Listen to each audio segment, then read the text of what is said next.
Rob Wiley, let's start. Welcome to Carlton.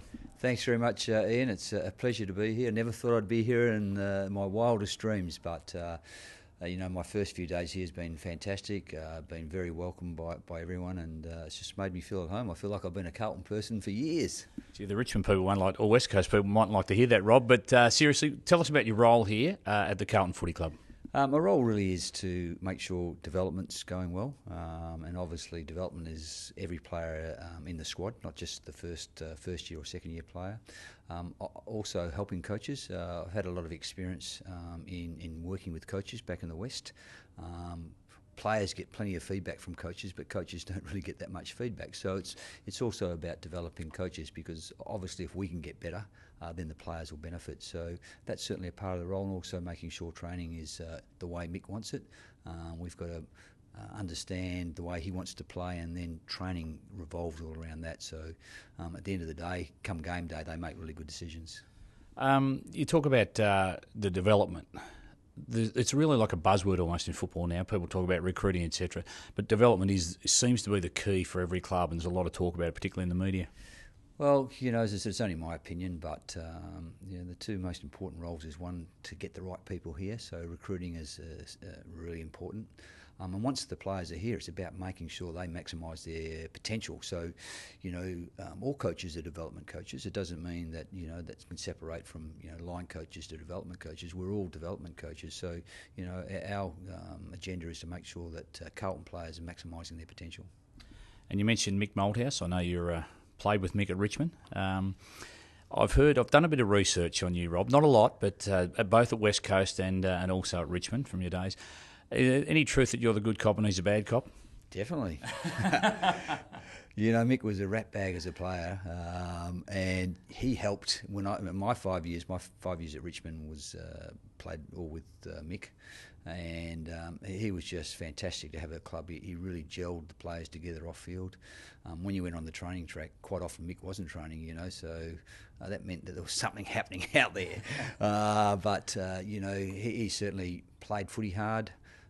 He got the best out of himself, and now as a coach, and that's exactly the way he approaches. He gets the best out. He leaves no stone unturned, and so everyone at Carlton, all the players will really appreciate the fact that he's such a professional coach. So and can be hard. So that's where I come in and pump the tyres up when they get a little bit of a blast. So from your viewpoint, when you play with Mick, you're not surprised that he's gone on to be such a successful and tremendous coach? I was glad that I played on his side, because he used to belt blokes. No, he didn't. He used to play it hard. So, no, not surprised whatsoever. He really attacked his footy, in every way that it would get the best out of himself.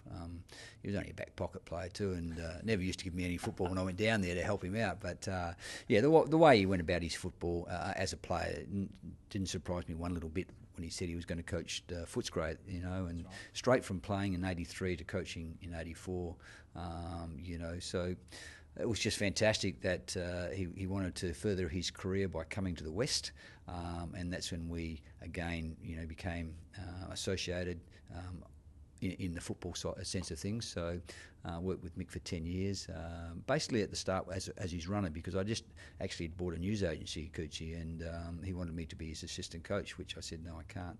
And he said, well, I'm not coming all the way over here if you don't help me. So we formed our relationship as a runner, and for the first 2 years I ran, but then I became his assistant coach, and it was working so well. I think the AFL then brought in the rules to say that anyone on the coaching staff couldn't be a runner. So Mick and myself, we changed that. You've made a rule change in the AFL. Fantastic. Rob, your first few days, I know there's a draft coming up, the national draft, etc., but you're obviously involved in down at Etihad Stadium. Look at the young guys going through their paces, etc., and obviously probably catching up on the Carlton list, I assume. Yeah, there's a lot of stuff I've got to catch up on, Ian, and it's just been great spending time with the recruiting guys and getting their thoughts.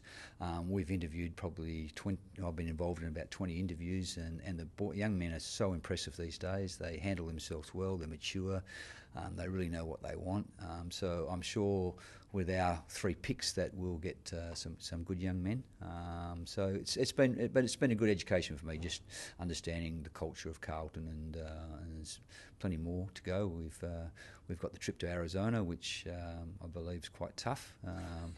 Mick's got a smile as big as Australia. He's just really looking forward to it. So we could be in trouble. Well, Rob, footy's a wonderful business to be involved in. I know, as you said, you got a news agent, got back into footy after your playing days. The wheel turns, though. I'll take you back to your playing days, and you and Mick. Carlton was probably one of your biggest rivals. It was funny because being a West Australian, and in those days you could choose who you wanted to play with, and I chose Richmond because they were a traditional club. They played at the MCG, and the moment I walked through the door, I was told we had to hate Carlton. And I think, obviously that stemmed back from the rivalry in the 70s that, it was just Richmond v Carlton. And so, straight away I learnt that, Carlton was the worst side in the competition. But the wheel does change, and I love them now, mate. So, that's the way it goes. And I'm sure there's still great rivalry, even though it's a national competition now, that still stays. Even my little mate Dale Waitman was wondering what I was doing going down to this foreign land. So, it's all good.